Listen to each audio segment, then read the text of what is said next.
Olá pessoal, sejam bem-vindos a esta nossa aula de estrutura de concreto. Hoje nós vamos dimensionar os pilares internos, ou também conhecido como pilares intermediários, tá? E o método que nós vamos usar para dimensionar esse pilar é o método pilar padrão com curvatura aproximada. Esse é o que nós vamos aplicar aqui, ok? Então vamos lá. Nós precisamos encontrar 4 esforços para o pilar. 2 esforços de momento fletor no topo do pilar e 2 esforços de momento fletor na base do pilar. Um em cada direção. Então, no topo do pilar, eu vou ter um momento fletor na direção X e momento fletor na direção Y. Na base do pilar, eu vou ter um momento fletor na direção X e um momento fletor na direção Y. Na direção X, eu escolho no final o maior entre o momento X topo e o momento X base para dimensionar o pilar na direção X. Eu escolho o maior dos momentos na direção Y entre o topo e a base, ou seja, MDY topo e MDY base, eu escolho o maior desses para dimensionar. Então, no final, nós vamos dimensionar para a direção X e dimensionar para a direção Y. O dimensionamento, então, nas direções X e Y será independente. Eu vou dimensionar o pilar para a direção X, calculo as armaduras, e depois eu dimensiono para a direção Y, calculo as armaduras para a direção Y. Cada um com seu esforço, tá? Só que a gente vai ter 2 momentos X, né? Eu escolho o maior. Eu vou ter 2 momentos Y. Eu escolho o maior para dimensionar, ok? Então vamos lá, ó.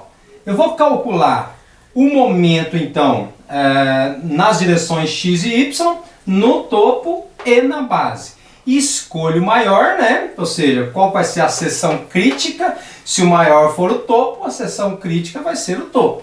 Se o maior for a base, a seção crítica será a base. Mas para isso, para a gente chegar nesses esforços, chegar nesses momentos, antes eu preciso encontrar as excentricidades em cada uma dessas seções. Excentricidades no topo e na base, na direção X e na direção Y. Então, na verdade, são 4 cálculos, né? Topo para X e Y e base para X e Y. Primeiro eu calculo excentricidade de primeira ordem. Quem que é excentricidade de primeira ordem? Excentricidade acidental, excentricidade inicial e excentricidade de forma. Mas para nossa sorte aqui, nós desconsideramos a excentricidade inicial e desconsideramos a excentricidade de forma para esse tipo de pilar. Então, na verdade, a excentricidade de primeira ordem vai ser apenas a excentricidade acidental. Então, eu calculo a excentricidade acidental e aí eu tenho, então, a excentricidade de primeira ordem. Mas essa excentricidade de primeira ordem não pode ser menor do que a mínima. Então eu calculo a excentricidade de primeira ordem mínima para comparar. E aí pego o maior das duas. Se o pilar for um pilar curto, a esbeltez do pilar classificá-lo como um pilar curto, eu paro por aqui. Se a esbeltez do pilar classificá-lo como medianamente esbelto, eu acrescento então a excentricidade de segunda ordem, tá? Se ele for medianamente esbelto, então eu calculo excentricidade de primeira ordem, excentricidade de primeira ordem mínima, pego o maior dos dois, e pego a excentricidade de segunda ordem, soma tudo, tá? Beleza. Se o pilar for considerado pela esbeltez um pilar esbelto, eu acrescento a excentricidade de fluência. Então nós vamos ter para um pilar esbelto, excentricidade de primeira ordem, excentricidade de primeira ordem mínima. Pego o maior dos dois. Somo com a excentricidade de segunda ordem, somo com a excentricidade de fluência, tá? Isso para cada direção. Então nós vamos ter para pilar curto, esses dois. Para pilar mediano, esse. Para pilar esbelto, esse, tá? Em cada direção, né? E em cada seção também, ok? Em aulas passadas, exatamente na aula de excentricidades, eu passei a formulação de cada um desses aqui. Mas só para relembrar, né? A excentricidade acidental é o comprimento equivalente, não efetivo, é o comprimento real da peça, né? Dividido por 400. A excentricidade de primeira ordem mínima ela é calculada 0,03 vezes a altura na direção considerada, tá? Mais 0,015. Tudo isso em metros, tem que ser em metros. A excentricidade de segunda ordem, comprimento equivalente, que é o real, ao quadrado, dividido 2000H, tá? H na direção considerada, que multiplica Ni mais 0,5. Quem que é esse Ni? Esse Ni é o normal de projeto dividido por área de concreto vezes 0,85 FCD. E isso tem que ser maior do que 0,05. Se não for, adote 0,05, tá? Então esse Ni aqui não pode ser menor que 0,05, ok? Isso já foi dito, né? Só estou relembrando aí. Então, resumindo, eu calculo no topo direção X, direção Y, e na base, direção X e direção Y. Ok?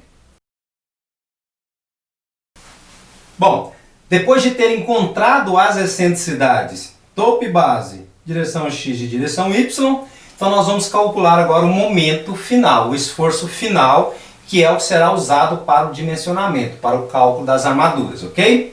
Então nós vamos ter momentos na direção X, topo e base, e momentos na direção Y, topo e base, ok? No topo, direção X, nós vamos ter momento de projeto, direção X, topo, que vai ser a normal de projeto no topo do pilar, multiplicado pela excentricidade calculada aí anteriormente. Na base é a mesma coisa. O momento de projeto em X na base vai ser a normal na base de projeto vezes a excentricidade total em X. Essa excentricidade aqui é a total, tá? Já somado todos aí anteriormente. Na direção Y é a mesma coisa. O momento na direção Y de projeto no topo e o momento na direção Y de projeto na base. Aqui eu uso o normal do topo, aqui eu uso o normal da base. Vezes a excentricidade total de cada seção aí, ok? Então eu vou ter 4 momentos, né? Bom, mas como é que eu vou dimensionar então? Eu direciono para a direção X o maior entre esses dois aqui, ó. Eu pego o maior desses dois aqui e vou fazer o dimensionamento.